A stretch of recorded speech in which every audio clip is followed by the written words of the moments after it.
Bande Kobalandia, Carrefour vert et noir, Mbote Nabino, Bissikanyon Sobozwami, Nabanda Kunabino, Bissikanyon Sobo Kolanda Biso, na Poko Aleloto, Sepeli Lisusu, Makasi Mingi Koleka, Pona Kokota Nenge Tokota, sans transition, sans protocole, Pona Kobeta, Biso Nabino Masolo, Oyetali, ASV Club de Kinshasa, Leloto Kobeta Penza, Sete Mingi, na Oyo Etali, liste définitive, il y a un club qui représenté République démocratique du Congo pour la saison sportive 2025-2026. Na CAF, et ça pour la Rotali Sabino était la FECOFA a déclaré qu'il déjà saison blanche. Dans le cas a déclaré qu'il saison blanche, c'est pour vous dire que compteur à 0. Masolo et Baluki na lolenge mususu na wiki boza ebele boko landa biso de partout na senga rabino eloko moko ya joso ko bongisenga penza moi bien bato bazwaka aquafina mobimba bazwaka Pepsi Cola ya mobimba et ko sala nga penza vrai bien parce que balobi na masolo sans partenaire sans sponsor ezalaka penza mawa mingi mawebele mawa etonda. Alors, ndenge na epsa kibino, ndenge na za koloba lisusu sikoyo, FECOFA, Topé Conor, Aouti Kotinda, liste, yaba équipe oyo ko représenter République démocratique du Congo na CAF cette saison. Donc, tant que na CAF cette saison, et ça na ba équipe nyonso oyo et outaki kobeta cette saison sportive 2024-2025. Yango batindi liste na bandi batu boko zela ebele avec le boko lela ebele ba mazembien boko lela ebele ba unioniste boko lela ebele ba daringmen boko lela ebele mais ce qui est fait na bandi après 72 heures le gole kenda ki lobby tozui lelo tokozwa lobby dans le 1er août bokoye ba déjà ba équipe nini et ko représenter RDC Nakatia je m'excuse Nakatia Confédération africaine Nakatia Champions League africaine cette saison il y aura à boire et à manger il y aura des pleurs et des grincements des dents tout simplement parce que ndenge zalaka soki liste kei baye baka banani bako représenter mboka mais cette saison chose étonnante. La liste est partie depuis hier. On nous demande à ce que nous puissions patienter encore pendant 72 heures. Parce qu'on a reçu bandeko nyonso boko landa biso parce que tant na lobaka awa des fois les gens croient que je parle par fanatisme, je dis des choses fallacieuses et ça n'aura na soukama solo soli bokoti bozindi. Les très chers Saint-Père Pidi, premier Mika Ilunga, les motivateurs de tous les motivés, les vainqueurs de tous les dangers, raison na Oyo, Ayebisaki Bino. Alors, Marambu Eko Tambola, Lolenge Nini. La CAF a Pesaki, République démocratique du Congo, Topé Nanzela FECOFA, a Pesaki Bango Banzela Mibale. Nzela ya Liboso, ezali reprise ya championnat. Tamba kataka championnat trop tôt awa, ngana epsaka bino reno, il est encore grand temps. Nous avons reçu une correspondance de la CAF où il y a Pesibiso Nzela to continuer championnat jusqu'au 31 juillet, mais la plupart des gens, même avec les biens, vous m'avez traité de tous les mots. Oh bah non. 31, 99 jours pour les voleurs, 1 jour pour les propriétaires. Yango et Salamaki. Ngana zaki propriétaire, bino mozari ba voleur parce que vous m'avez traité de tous les mots. Alors jour ango o ekoki jour à propriétaire. Les propriétaires Mika Ilunga les très chers Saint-Père Pidi premier, Mika Ilunga les motivateurs de tous les motivés, les vainqueurs de tous les dangers, na bimaki, na zongaki, na aki kotali sabino lisusu. Bomoni lettre à café ce qui championnat et reprendre était et souka le 31 juillet wana bokozwa deuxième correspondance à CAF et koyana butu qui boussa pimpa donc avant 0 heure il faut y jamais et koya le 1er août ce qui boussa pimpa à CAF et koyi vous verrez que championnat na biso nyonso esalamaki, toutes les équipes oyo ekendaki, équipe ata mon côté et ko représenter Mboka cette saison na CAF. Alors on les alaki nzela ya liboso au CAF apesaki bino ezalaki to continuer championnat jusqu'au 31 juillet. Nzela ya mibale au CAF apesi biso to apesaki biso ezalaki soki to komi le 31 juillet. Bango championnat na biso continuer te. Bango baza informé que championnat esili. Batindi ba liste ya ba équipe oyo ko représenter RDC na CAF cette saison. Bango ba ko komela biso siko na butu ya le 31 juillet avant to koma le 1er août pour na kotalisa biso été. Toutes les équipes congolaises, tous les clubs congolais sont suspendus pour une saison. Donc, et bongaki biso siko de notre côté. Soki tozalaki à mesure ya ko continuer championnat biso siko to comme la CAF ouvertement total que la saison est blanche. Quand on parle d'une saison, bande comme si vous comprenez mal, bande comme si vous le voyez non ndenge na bino non soki balobi saison, balobeli saison kaka pona lina foot. Non, quand on parle d'une saison, ezali ba compétition nyonso oyo ebetami na mboka wana. Hormis l'équipe nationale, parce que même si nous avons été suspendus, l'équipe nationale n'allait pas être concernée parce que c'est l'équipe nationale. L'équipe nationale a sanctionné parce qu'il y a un championnat local. C'est un championnat local, tout le monde l'inafoot, tout le monde de l'autre côté, comment on appelle ça encore, Coupe du Président. Nyon Soana, de Tokoti Sarango, ce qu'on a Kati Yama Solo. Mais il s'est fait que cette saison, l'inafoot a commis na Souka, te, a Katani Nanzela. Coupe du Congo a Keti Nasuka, il y a eu un vainqueur. Certes, vainqueur wana bimi. A otipe a salisi makamnenyo son a CAF pam a vidé a joué licence CAF. O etalisage que non, yé a kokende ko beta Afrique cette saison, la saison 2025-2026. Bozo makambwana na conditionnel. Il se pourrait que il paraîtrait que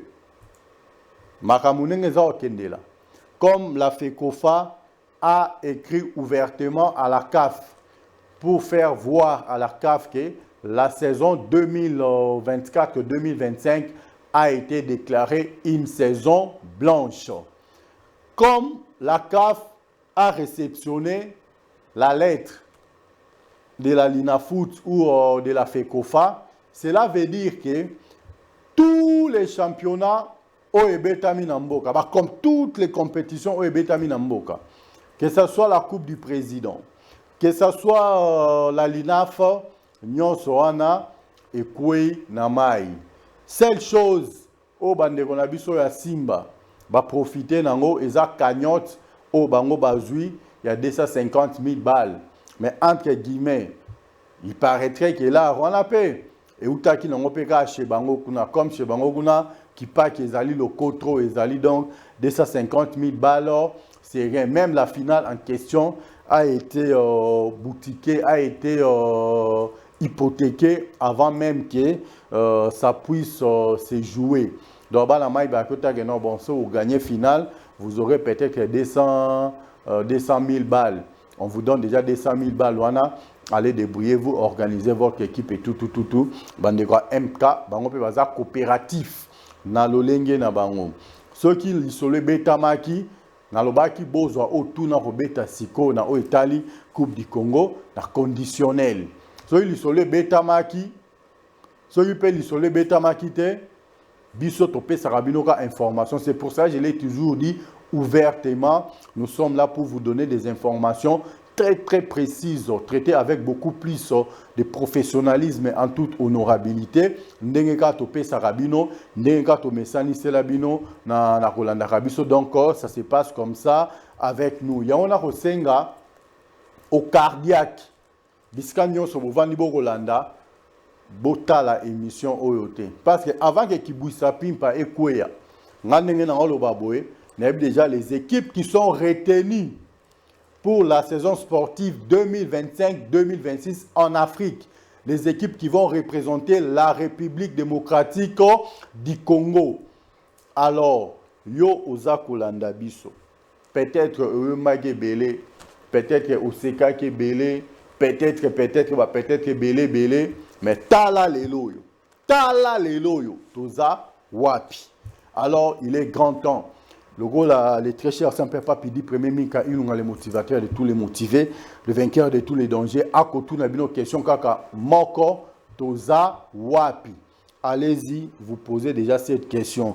Quand Mika, il nous a disait que lelo toza wapi, et là qui que lelo toza wapi. Alors, il est grand temps. Moi, n'avais à moko na moko, bisiko zwami. Il est grand temps bino siko na ngambo na bino. Bon, on a déjà un préparatif. Parce que tout se prépare. Je dis bien tout sauf rien se prépare. Les hasards n'existent pas, certes. Beaucoup de choses moyen, tout ça match, tout ça là, patati patata, n'engé botaxa PSG à son finale contre comment on appelle ça, contre Inter Milan. Mais botali parcours de PSG, botali ba équipe PSG l'ongoli nanzela entre autres. Biso ba madridista to appelle na kati to longa na score nini. Est-ce qu'il y a sombara le sous demi-finale contre Biso la Coupe du monde des clubs? C'est une question que je vous ai posée. C'est pour vous dire que non, na kati ya foot les hasards n'existent pas. Tout se prépare. Dans le poteau qui veut aller loin ménage sa monture. Il est grand temps de commencer déjà à se préparer de maintenant.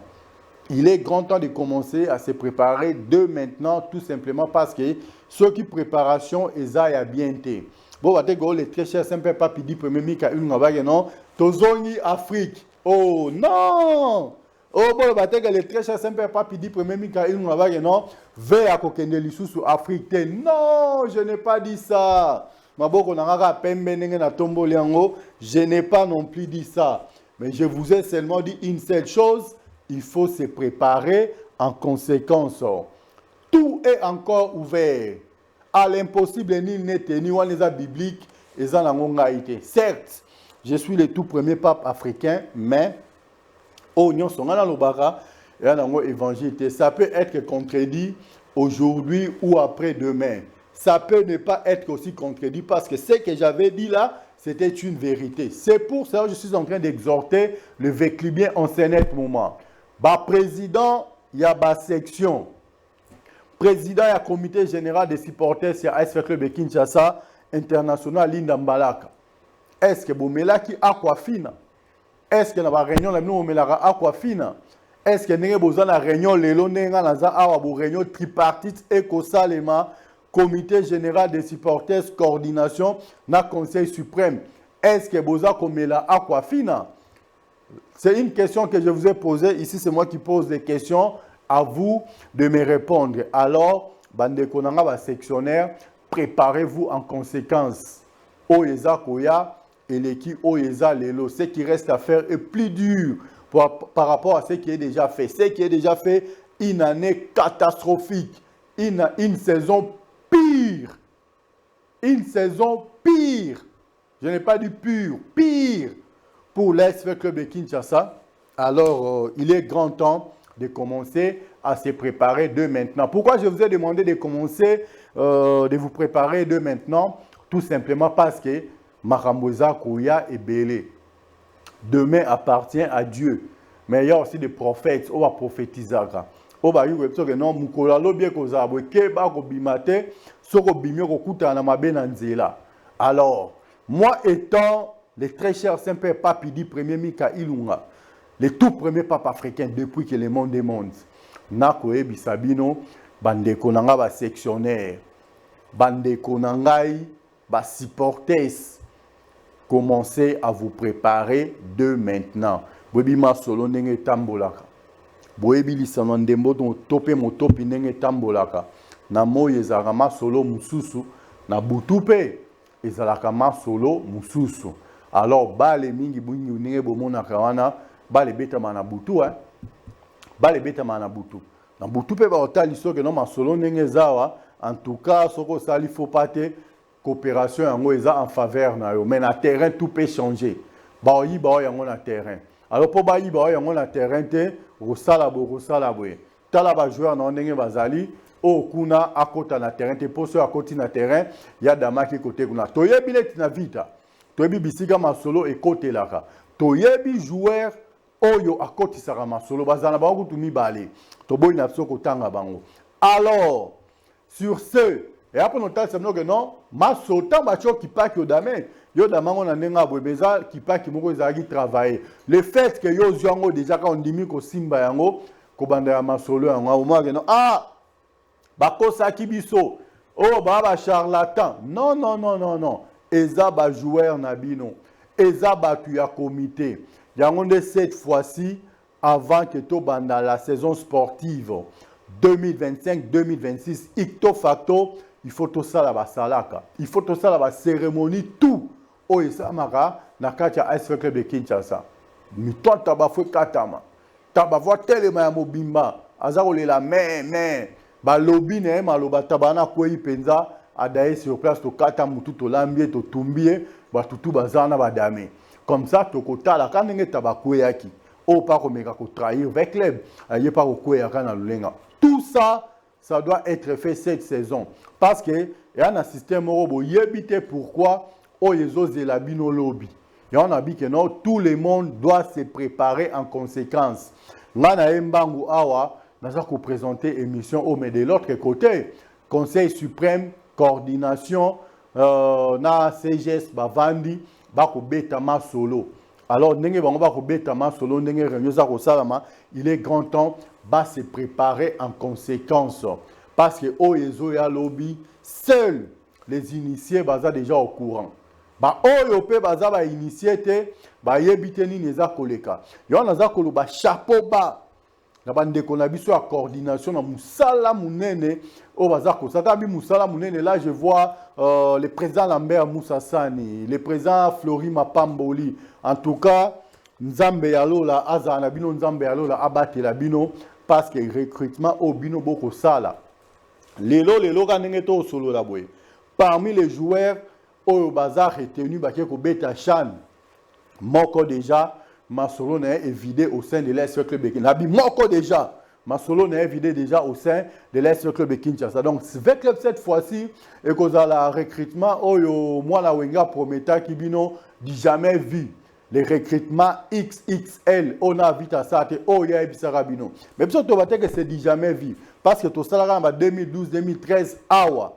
Nenge tozaka ba mubele ndombe ba héritier Luvumbu ba Zadio bana nenge tozaka bangwana kaka ba 2012 2013 et bon monaka fruit nango na 2014 masolo je m'excuse ndenge et beta maka alors recrutement ekosale masiko eza un recrutement local nous sommes en train de recruter localement ba joueur obino bomonaki ba ko beta linaf ba joueur ba beta ki play off Bajoba Briaki na Katia et Pefkin, ce sont ces joueurs-là, de Lambert Moussa Hassan, Ina Florima Pamboli, va recruter les binons cette saison.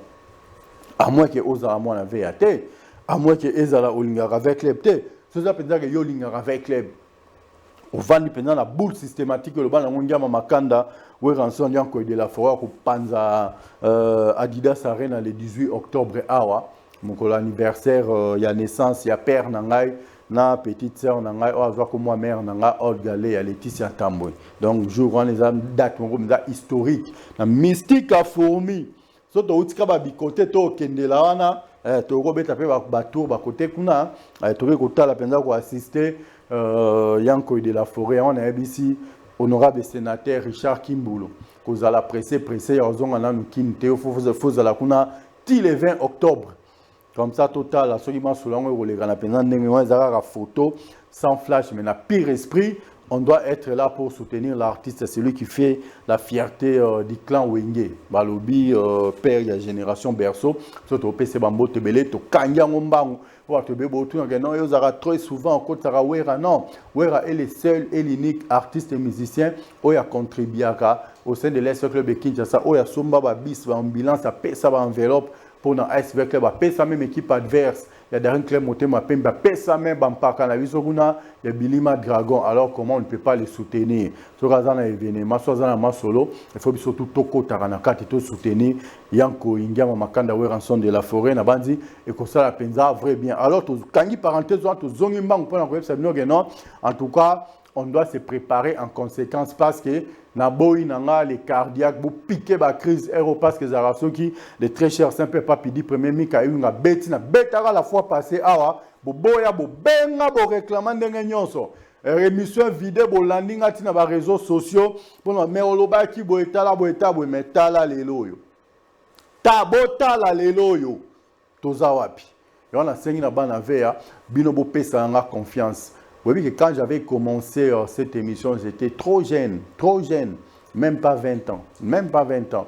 Et ça, vous pouvez calculer, vous comprendre, non, en tout cas, on a bien un mois, on a bandara, on est en sport, tala va beaucoup miner, tala va tout le miner, mais vous comprenez que non, les lots colis, mais tout conservé qu'avec club de Kinshasa, tant soit paix, parce que nous aimons cette équipe. Il y a un Rosenga, avec lui bien tout. On doit se préparer en conséquence. Toutes les cérémonies, tout ça avant la saison sportive, tout ça là. Parce qu'il y a 2 jours à Kibusezo Kwea. Il y a 2 jours. Oh, bah, qui licence CAF.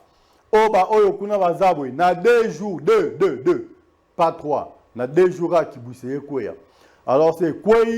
Bandero tout au bolanda ngabo ya sumbango benga no ah memi kailunga yo yeba makamwana ndenge nini yo ozalaka au courant ya ba coopération ndenge nini parce que surtout yeba gité on pouvait s'attendre à tout en tout aussi sauf ça mais comment se fait-il vous avez été au courant de ça ya on a ici ba bandero nyoso bolanda nga au montango bino bolala ka to bino bokota ka peut-être dans ba réseaux sociaux bokende ko sala ba makambu na bino bo délirer les autres sont là en train de siroter mais ils prennent quand même plaisir ya kokota na ba nina no ba WhatsApp wana ko dit n'importe quoi moi je passe mon temps na kati ya site ya CAF je passe mon temps na kati ya site ya FIFA yo mona même na foot international les kara Jordi makasi na beta kuna malgré mon roatia rapport a rappelé ça a raison na simata ko lo bango boete mais a lo bango quand même yo na sengi na bana veya na ko insister pona bolingo obozana ngo pona ngai pona confiance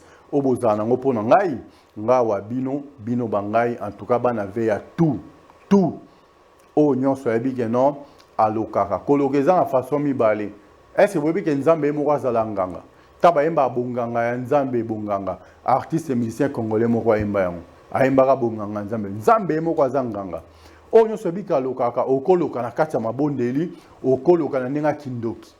Alors biso toloka na ndenga ya mabondeli na ba mama Rose Ngoya, na ba pasteur Fiston Mario, na ba mama prophétesse Lina Tambwe Balemuka en tout cas biso nyonso oyo tolokaka na ndenge ya mabondeli il est grand temps to banda koloka sikoyo pona ASV Club de Kinshasa ba oyo pe bolokaka na ndenge ya butu na bi koloka na ba façon mibale kindoki na ngo volonté muntaza na kindoki ya bonzambe mususu baza na kindoki ya bondoki ya satana menga na samyoka ke makasi ya nzambe eleki ya satan mena oyo etali masolo ya bale je me rappelle encore pasteur évêque Mukuna ACK tant azara présent et à Renaissance du Congo a ebisara nga binu sala ndenge invita asalaka futa eza et Christo yajo yoza mondimia ACK est-ce que on a lobby mabe to alors yango na sengi na bandeko tout obokola nanga de partout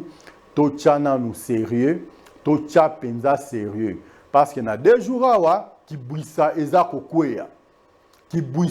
kokwea Weraemba qui rira le premier, rira le dernier. À qui la faute si votre disque est tout lit? Kasibiso to ningisa, ba o boyebi. Eza borwe betamara avant qui bouissa ebima, et betamara avant wera akeko beta bersi. Qui rira le premier, rira le dernier, oh. À qui la votre si votre faute disque est tout lit, oh. Kasibiso to. Là c'est Bill Clinton Macintosh. Alors, on a enseigné là-bas la veille et le kaka moko. On a enseigné là-bas et le kaka moko. En tout cas, tous ceux qui m'ont retard. nous avons été très distraits.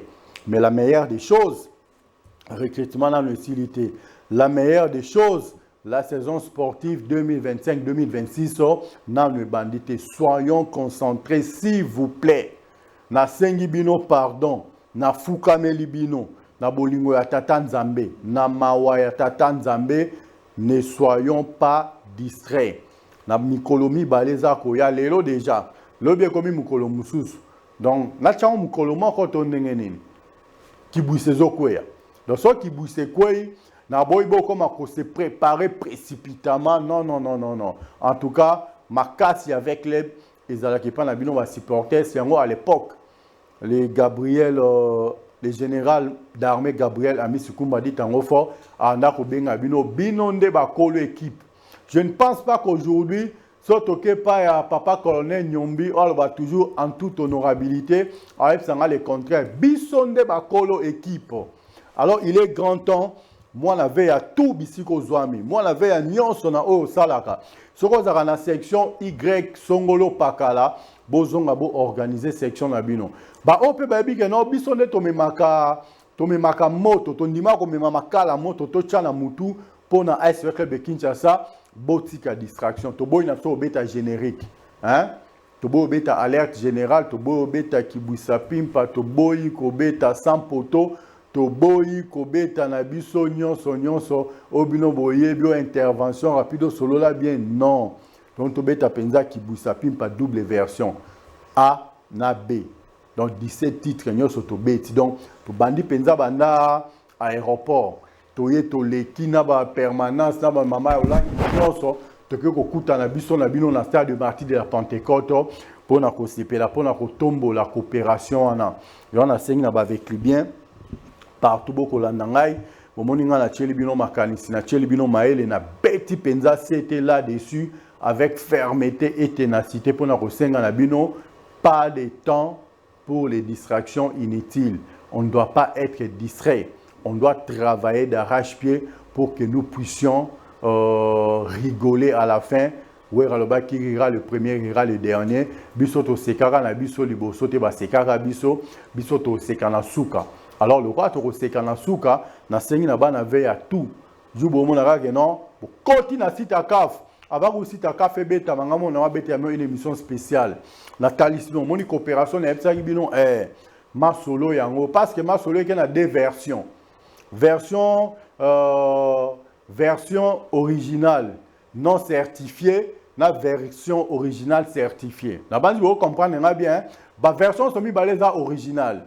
Koto bazwa qui Coupe du Congo, Koto babima qui champion à l'Inafuto, mais non certifié. De l'autre côté, Bakenaka saison écoulée, saison passée voulais-je dire, parce que Bazala qui certifié, que ce soit dans l'INAFO, que ce soit dans la Coupe du Congo. Alors, de côté la psycho des versions qui parce que tu belé bazoé baté version originale non certifiée, les aigles du Congo, Maniema Union, Lupopo, na Tanganyika, na Simba. Version originale non certifiée. Parce que mérité hein. Bakataki championnat na 4-4 webi na biso bamboule ebele pe mazemba kenda Afrique bongo vite kenda Afrique bongo surtout malakutu n'en parlons même pas parce que bandeko ma champion championné 4 ans on a katikati ndia mais cette fois-ci kafatie lisu likola lisu. De l'autre côté, toza sous une version originale certifiée. Donc ba équipe wana championnat saison passée et si là qui Coupe du président saison passée et si la qui est mort au Fachi Béton yaka a remettre un trophée et pas les gagnants il y a Marsolo ana. Alors Kafa Rozwanini biso aussi to déclaré saison blanche to komeli Kafa za Marsolo ba lettre na biso il y a saison blanche na mesa nae azape na liste il y a ba équipe Oyo et Silisa qui championnat na mutu les 3 premiers. Maniema, les aigles, Lupopo, na Simba, na Oetali, Coupe du Président. Et de l'autre côté, Azana Mazembe, Azana Maniema, Azana Lupopo, Azana avec club. Avantage, Azara Moko, et pas à Maniema, na Lupopo. Parce que surtout qu'il y a une version originale non certifiée, Maniema na Lupopo, Bazana Kati. Et surtout qu'il y a une version originale certifiée, Maniema na Lupopo, Baza toujours na Kati. Vous avez tous compris hein, comment j'ai nuancé. Exactement que vous pouvez ça là tout pas si na les na mutumorote na pesika ka version originale na kacha originalité nango na ndenge zaleli po mututu a comprendre ça wa mutambo kangi nzoko mutuna muntu akoya azo part na e. On n'a pas les qui que ce soit, on n'a pas minimisé qui que ce soit, on n'a pas non plus négligé qui que ce soit, mais na pesel bino masolo ndenge zali. Parce que vite à bima championnat dans la katikati na basela ngo vite que abima championnat so championnat que tina suka Mazembe était championnat katama na katikati dans le motema pembe idem allez-y comprendre quelque chose donc na ndenge bakataki championnat les aigles est champion suivi de Lupopo suivi de Maniema Union et Simba abimaki champion ya coupe du président mais yena kacha palmarès na e toyebite et koti nango evandi mais photo sans flash. Photo sans flash. Celui to lobby ou to lobaka. Et on te coupé c'est la binose. De l'autre côté, V Club, tout puissant à Zemanglebert, Bazala qui n'a espoir que cette saison, Bango Bangagi va mon Afrique. Banga mon Afrique dans Zélani, Bakatani. Que ce soit dans le Congo, que ce soit dans l'INAF, Bakatani. Dans ma Zembesi là, V Club est malade. Mais vu que la saison sportive 2024-2025, ils ont été certifiés, que ce soit au pays, que ce soit en Afrique, ils seront les représentants de la République démocratique du Congo en Afrique. Yango salaki ke bande koana bakende ko beta Afrique et babeti Afrique. Ce que tu as deux versions. Qui boussapim par volume 1 na volume 2. Boeb sangai. Yo separa na volume 1 bazara na 13 ans na kati nzembo makasi. Yo separa na volume 2 bazara na Blandine Pemba na kati nzembo makasi c'est album oko bimara banda première chanson tina 17e chanson ya robo ezate nyo sezara kitoko c'était une première d'ailleurs le batube ba koma ko emboîter les pas. Pourquoi la comparaison n'est pas raison mais pour résoudre une équation il faut toujours s'y poser pour comprendre nenge to kende na masolo penza malembe alors bande ko na biso boko landa biso to yebi ke bo chaki ba moyen ebele Angers to yebi ke ba mbongo ebimaki ebele ba masolo betamaki ebele masolo ya moye betami masolo butu betami parce que awa Nzambe ya masolo ya ndembo tope motopi azalaka moko boyebi place azalaka na pesi kota azalaka wana so ke pembeni okoma na wape na inikin oke kotanga ozwi lisusu maele toyebi so akolisaka maele wana kote kuna yango tokosenga siko na bandeko bokolanda biso bozwa mpenza émission so na silisi rediffusion nango eleki bopanzi yango lisusu makasi mpo ezala teke non o ya lobaki non alobaki avec preuve à l'appui. Beaucoup en autant ils sont déjà qui bouissapim par Ezokwea. Donc nous avons des biloko sur la table. Et là quoi liboso eza pirate te o ya ngwanzu te eza bena original et outa London et pas à grand point de passer à Fiston Mario. Je m'excuse. Et là quoi mi balé eza pirate te eza pe original yango pe outa London et pas grand point de passer à Fiston Mario. Maintenant il faut savoir o yaki na avion Oye yaki na bateau. Oye yaki na bateau. Est-ce que ça m'a bé? Oye yaki na avion. Est-ce que ça m'a bé? Là, c'est une question que je vous ai posée. Maintenant, mi kolomi balé ezakoya. Beaucoup vont d'abord comprendre ce que non. Tant que bandaki koloba boye, il était déjà au courant. C'est pour ça que je vous ai toujours dit, c'est une émission qui est présentée avec professionnalisme et en toute honorabilité. Ici, les informations fallacieuses, tu peux s'arrêter. Ici, les informations officieuses, tu peux s'arrêter. Mais na talisi bino kaka. Na sengi na bino na conscientiser bino ba supporter sur S Club de Kinshasa partout beaucoup landanga. Allez vous préparer. Allez vous préparer. O eza kozela bino, eza ya kafumba kata, eza ya ibakata, eza ya nzoko. Alors avant que vous soyez surpris, allez vous préparer. Le président Lambert Moussa Hassan, le président Flori Mapamboli, préparez-vous. International Linda Mbalaka, président Sami Sakro Chimanga, président Balela, bino nyonso, préparez-vous. Papa colonel Nyombi, là bandeko nyonso à conseil suprême, na bosante l'éléphant de l'Est, avec club Denis Kamba ici Mbumbu. Préparez-vous. Quand ndenge bozana kati ya réunion siko, bo conjuguer penza ba effort nyonso boki conjuguer pour na kota lisabana veille. Qu'est-ce qu'ils doivent faire concrètement? Qu'est-ce que nous pouvons faire pour que nous ne puissions pas sombrer cette saison? Tu prépares qui vite, na ndenge ya ki vite. Mais surtout ça qu'on prépare vite, na ndenge ya mokili. Na nga kina panzaka tekembala moko elumba solo batunyo so bayoka. Tu prépares qui vite, na ndenge ya ki vite. Mais tout ça qu'on prépare, nous sommes dans l'obligation. Même si nous avons été sanctionnés de l'autre côté là-bas. Moussala toko sala na mboka eza makasi. Tu betaka finale en 2014, la plupart, plus de 95% équipes, même 90% équipes, ezala qui avec les joueurs locaux. Alors, on a signé en 2018, tu réédité qui sous exploit, tu bêta qui sous finale, la plupart des athlètes, ezala qui va athlètes, yamboka. On a signé na bino papa ya conseil suprême. Na signé na bino bande konanga ya coordination. Na signé na bino bampaka na ngai ya comité général des supporters célestes avec le Kinshasa. On doit se préparer en conséquence. J'insiste encore, je suis en train de marteler là-dessus, avec persévérance, avec ténacité, en vous disant que nous devons nous préparer en conséquence, tout simplement parce que ce qui reste à faire est plus dur par rapport à ce qui est déjà fait.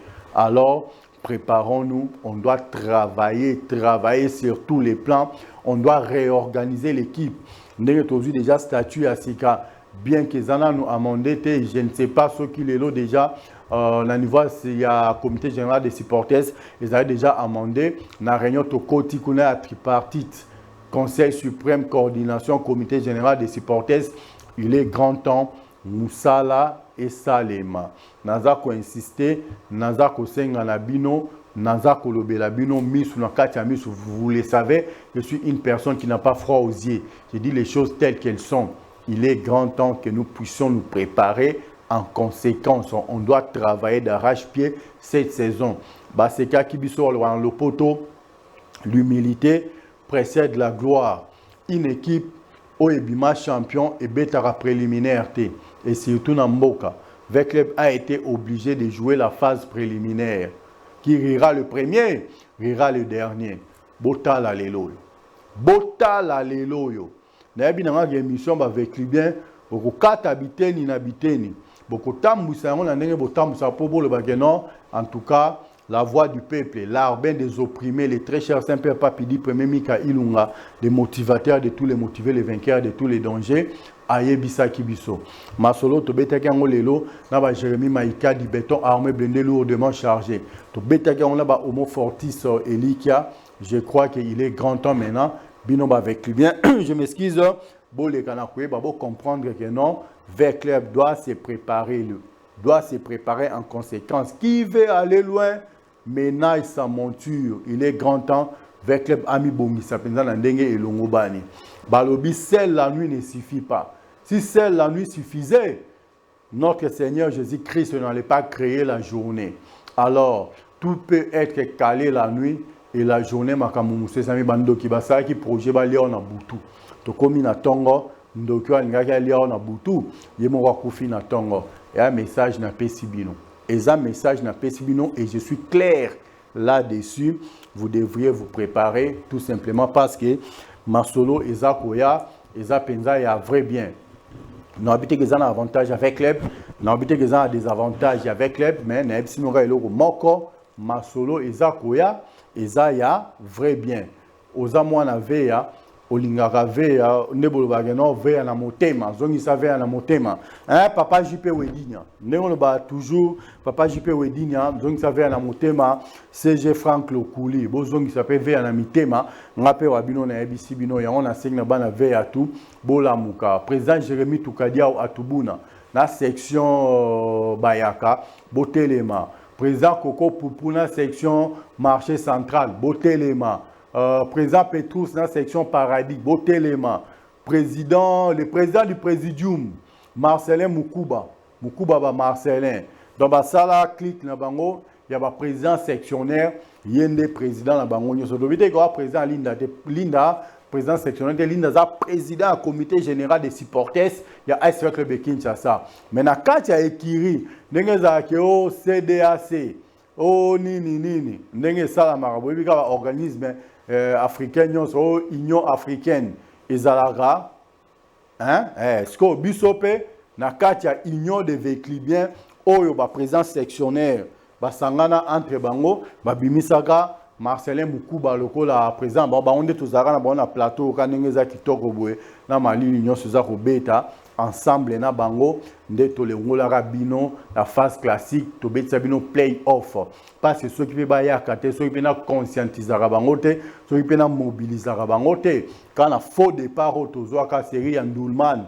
ya Vita Musique BCBG tout est un 4x4 bobi masonenge to bandela qui saison 4 matchs 0 victoire tonga to beta play off nengeni ya makasi auto sana plateau oyo de l'autre côté avec Yadjo Jordi Kalonda ba Jordi même ceux qui ba sectionner banda solo la bienté même si bazarana bon na l'arte mais to se donagi penza peine ya kozalana bango Yadjo ah bon je ne savais pas que se donagi penza peine ya kozalana bango poto banda ko travailler na bango na ndenge elongo bani alors musala auto sala ki biso na bango awa ndenge to sala ki nyonso to bongisa ki nga na bango awa nde sala ki kenon après ma solo to ekoleka na playoff to beti phase ale ndenge ebetama ki lokola bino bato bozaka na mbongo ebele boyebaka utilité ya association te boyebaka signification ya association te bwanda koseka ba président sectionnaire ke ba na mbongo te bota ba cotisation ba opesa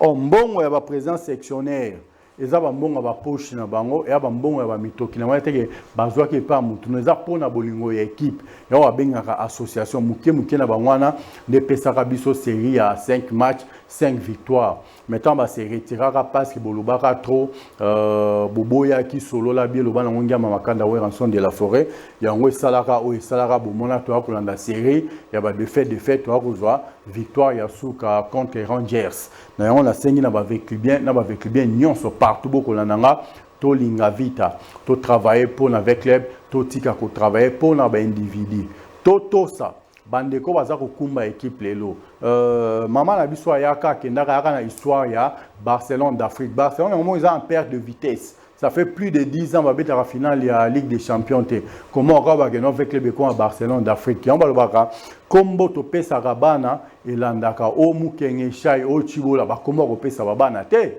yangwana o pa comme melapso sigo na je ferai les recrutements XXL o yona nous bomona te tout le monde a fait sa pire saison.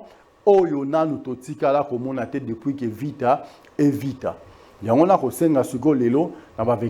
avons eu la grâce, la chance d'avoir deux Véclibiens au Bavandara na gradin, Oyo Bazalaka na kati ya ba section, Oyo Bazalaka na ba section, Oyo ba section na ba utela. Ndenge ba ndenge so ide peste bandara na C, obandi na ba cellule o matina nini. Comme la direction est partie, ils ont gravé l'échelon à nyonso. Les cas dans section na bango so iba se déplacer, balonga na section place bazalaki, l'administration publique ba commune na kati section administration publique, ba matine ngem to bandaka obandi caporal, sergent, soldat de première classe, adjudant, chef, tout ça sous-lieutenant, capitaine commis major, tout ça, comme en général, je maîtrise quand même. Il y a un enseigne avec lui bien, topé sa bandeko, on a une chance. Il y a un mouké, il y a un dimi, mais il y a une prouesse, il y a un terrain d'entraînement. Tant qu'il y a par exemple, au lieu que tout soit en retard, au lieu que tout ça la banine, peut-être que tout le cas, tout ça la présentation équipe, il y a des joueurs. Si ça ne dépendait que de moi, même présentation, il y a une nouvelle recrue que ça les matin. Bon, on a un entraînement, on a un entraînement. Tu as bête entraînement, entraînement vidé avant saison et banda, dans le match à Liboso, tu sais déjà que non, Bota la nini à vite parce que ce sont des joueurs que vous connaissez. Boyebi na ba lié de provenance na bango. Alors ça sert à quoi? Donc on a présenté au moment où nous avons des priorités à faire. nous avons des objectifs à atteindre. Non, saison Oyo, c'est qui vite, 2024-2025. Alors, 2025-2026, c'est une saison de gloire. La gloire de la seconde maison sera plus grande que celle pour compléter Kaka. Jordi Assambe l'a raté. Grand prêtre de pasteur, Fiston Mario Assambe a complété déjà place à Zali. Les très chers Saint-Père Papidi, premier Mikaïl, le motivateur de tous les motivés, le vainqueur de tous les dangers à l'obi. Donc, Tokomi Kokende déjà dans shit, il y a une émission pour que l'on a besoin de comprendre que non, Mikaïl aime beaucoup parler non dans le bac, ceux qui ont montré à l'obésali, parce que bison a bino, Tozaï n'a pas mbébélé, il y a qu'on soit Tozaï n'a pas mbébélé, alors ça, je devrais clarifier la situation. Batuba yeba na batuba sikaka vite na batuba cholara vite obigara tala les loyo. Donc des numéros qui sont affichés au bas de vos petits écrans en tout cas beaucoup makana ba numéro ami ba na senga na ngala bino bo benga te bo komika kawana en tout cas beaucoup vous avez réponse na ba question na bino vous avez des questions qui demeuraient sans réponse. La solution à vos problèmes, la réponse à vos questions, cette grande émission d'excellence qui est présentée en toute honorabilité, Carrefour vert et noir. Yangon enseigne avec lui bien, Bisiga Nyon Soboko Landanga, en tout cas, Bo Milenge la Malamu, Nzambi, Toyebi Mokolote, Toyebi Ngongate, Toyebi Pe, Ninite, Binobo Bakisana Sima. Donc, lobby déjà, Boza Kozwa. Notification à CAF et Talisabino, les équipes qui seront retenues pour représenter la République démocratique du Congo dans la saison sportive 2025-2026. Parce que nous avons solo la nabino, ils ont abandonné comme ça, ils ont abandonné comme ça, depuis. Ils ont zongé tout est calé.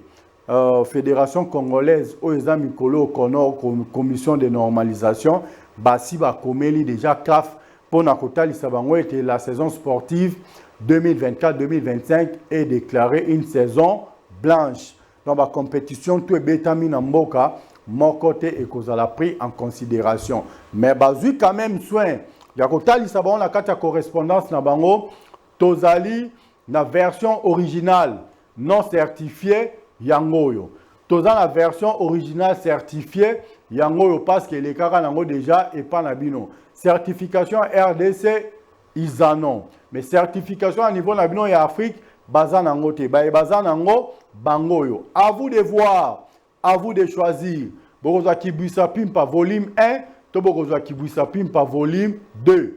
Nyon Seza Awe Ranson. Tantobi, volume 1, volume 2, Nyon Seza Awe Ranson. Version A.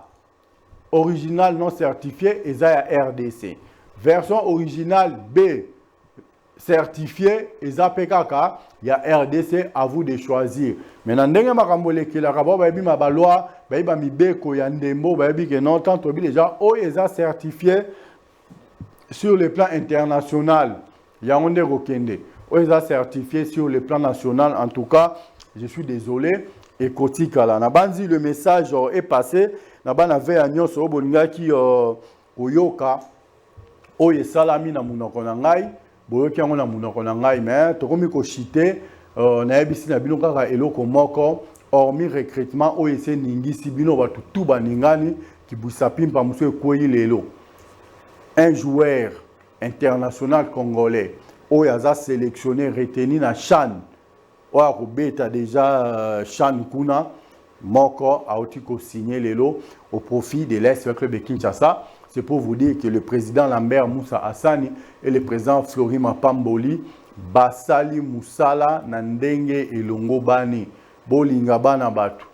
Atasogi Bolinga Bangote Bolinga Misala na Bango parce qu'ils ont travaillé depuis que vite c'est une première.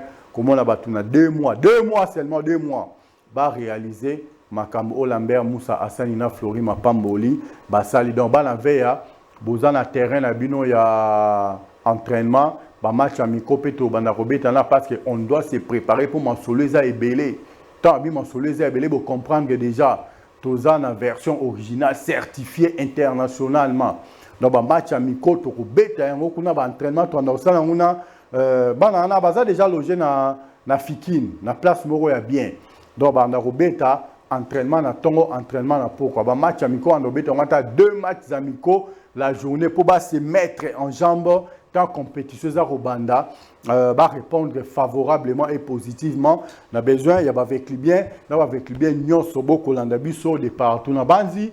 Otozaki na ngoya kuyebi sabino na poko alelo ya ngwa ambaki ke non na tamogo wenge musique à BCBG tout est un 4x4 besa mino kala ibwingi kibandanzi la respect na nzela ba c'est ka kibino na babisa milinga ba c'est ka kibino botambo na bisa 1000 veste 1000 sport en tout cas kibwisa pimpa ekwe lisusu boza kozwa penza respect na nzela soke bimi même ya léopard wana anda kokota na fulu toti qui est là mokonzi terrain allez kabo comprendre que jona que non ba benga avec club mokonzi terrain natina un grand merci na bande nyonso o bolanda kibiso to bandaki na bino na bandeli pe to komi na bino na suka ya émission na biso penza ya pourquoi lelo je crois que le message est passé correctement clairement soki bozangi biso na rediffusion bo bengi bande robi que non bolanda bango même na nini na bango ya comment on appelle ça la chaîne YouTube na bango ya Global Congo bokomo na penza que non intégralité émission mobimba ezana bokoyo ka nini les très chers simple papi di premier Mika une les motivateurs de tous les motivés les vainqueurs de tous les dangers aloba ki na la pesi mbote na bande ko nyonso obozala ki na biso na bande to komi ko kende na suka en tout cas je dis total respect à toi les multimilliardaires silencieux grand prêtre pasteur Fiston Mario. Mais ce tour du monde, c'est lui qui a la capacité, la possibilité de payer toutes les dettes congolaises en une fraction de seconde. En tout cas, que le bon Dieu vous bénisse. Grand prêtre pasteur Fiston, un grand merci à toi. Balobi Moulela Mouimpa, tu as propre, tu as soin. Nzela Minou le quoi porte yalo la jolie tumba ya jolie. En tout cas, je te salue également. Un grand merci à toi. Je fais un clin d'œil de l'autre côté à la très distinguée première dame de sa République, l'impératrice de son empire, la reine de son royaume, celui qui a toujours été là dans des moments difficiles. Grand prêtre mère Bosso, Espérance Kaouma, Espérance devant vous en tout cas. Chapeau bas, je m'incline toujours à tous les Congolais ainsi qu'à toutes les Congolaises. Babina Moussika, Azaranabiso, na Pembe Nipe Azaranabiso, Madame 0033. Sylvie Honorine Mabiala, en tout cas, je te salue. Mes salutations également à mon frère et ami, tonton Mabiala, autrement dit, Joe Mabialos, Kulutunangai, Jide Mabiala, Umba, système, il y a soit éteint, soit hors du périmètre cellulaire. Et Bika Ranzambe, en tout cas, demain déjà, je serai avec M. Jide Mabiala, Umba, sur ce beau plateau de Congo Base Télévision à travers votre émission que vous aimez tant, Carrefour Vert et Noir. À tous les Congolais ainsi qu'à toutes les Congolaises, tous ceux-là qui veulent vivre pour les autres. En tout cas, je vous demande une seule chose, d'adhérer à la Fondation Sacro Chimanga. La Fondation Sacro Chimanga a toujours été là pour vivre pour les autres. En tout cas, un grand merci à vous, total respect à vous, le président du Présidium, le papa de Jojo Samia Chimanga, président Sami Sacro Chimanga, Machi Amoumenu. Nous y voilà à la fin de notre speech de ce soir. Je demande à tous les Congolais ainsi qu'à toutes les Congolaises de consommer Aquafina. Balobi, leader des leaders. Mai oeme la manalo le papa Angelo pour na bayembe la tata Nzambe Kembo na Kembo basokola mingongo même ngamoko ta na belaki awa na melaka Aquafina ngo moni azoni en forme pona ko beta na bino masolo penza na ndenge elongo bani nakosenga na ba Congolais nyonso ba homme d'affaires, ba femme d'affaires, ba pasteur si vous voulez effectuer des vols paradisiaques, ça sera très bientôt avec Black Aigle Jet. Donc, je te salue de très loin, mon frère et ami Vossen Tambu Vossen Mikolope, système Kaya, soit éteint, soit hors du périmètre cellulaire. Clin d'œil de très loin à toi. Aujourd'hui, 0033, honorable sénateur Richard Kimbulu. Autrement dit, Vemini Kimbel. Tamba Kimbel. De Kimbel, en tout cas, je vois les très célèbres Jackie Lunga, État Jasuka, Derez Mémoire, Babylone Désir, Akatia Mutema, Ozalakaka. Abonnez-vous massivement sur notre chaîne YouTube Global Congo. En tout cas, un grand merci à toi, monsieur le DG Jordi Kalonda. Jordi, ça n'est fini pour aujourd'hui. Consommons la grande famille Pepsi Cola avec Mirinda, 0 sucre, et avec sucre Pepsi Cola. 0 sucre et sans sucre. N'oubliez pas, surtout quand vous vous réveillez le matin, avant que vous puissiez toucher au soda, commençons d'abord avec de l'eau. L'eau, c'est la vie. Hein? La nuit, nos corps sont tellement déshydratés. Les seuls moyens, la seule façon d'hydrater les corps à 100% le matin, c'est de consommer de l'eau Aquafina pour la vie. Merci beaucoup. On se retrouve demain pour un nouveau numéro. Quant à moi, je vous dis bye bye. Merci.